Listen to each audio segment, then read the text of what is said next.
been around with financial advising since 1989. My earlier career was with my other firm, and we were pretty much captive advisors there. And Josh had joined the team. Nathan had joined the team while we were still with that firm.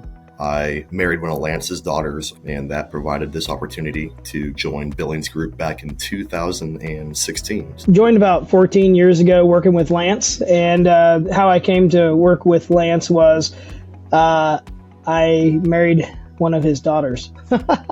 And so, it was through that connection that I got interested in doing financial planning and been on that journey ever since. RFG came really on our mindset in mid to late 2020.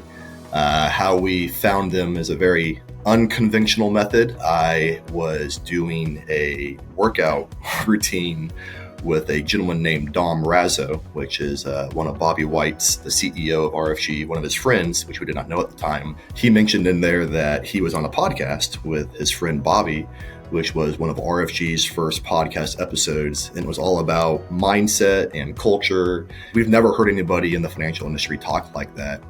And so I came to Lance and Josh and said, hey guys, I think I found our new firm. Going independent had never been on my radar until we had this opportunity to meet RFG. When the team came out, we sat around our big conference table, and you can tell they were engaged in Billings Group. They were engaged in our project of this transition, which they knew this was a stressful time for me.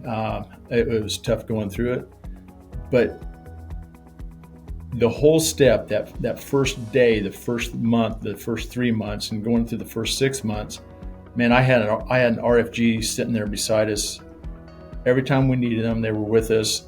From the transition to the marketing to what we're doing today, they really had this organized for us. And so it for me, it was a stressful time, but they walked us, held our hand through it, and they made us feel like we were an important part of RFG, and we still feel that way today.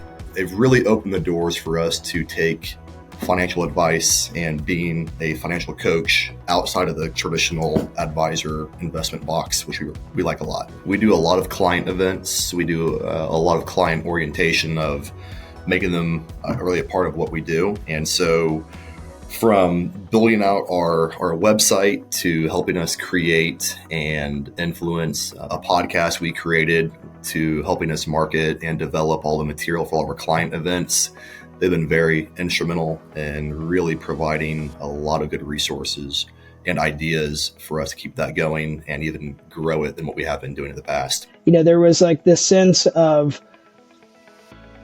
very professional, but there's also kind of this intentionality to forge the future, to be a part of something, to build something great. The ability to look into 2025 and not just be thinking, oh, it's just another year, but it's actually hopeful because we have a great team and we've got all these things established since we joined RFG that, prior to with our other firm, it was kind of like business as usual, whereas this feels more exciting and wanting to make some of those goals happen. We truly feel like RFG in every single aspect is a true extension of who we are as our team, and not only for us, but for our clients. And so it doesn't feel like a separate organization. It feels like Billings Group and RFG are a team together in every aspect that we do. As far as recommending RFG to other advisors, I definitely would. If they're looking for that relationship, if they're looking for a team that's going to support them all the way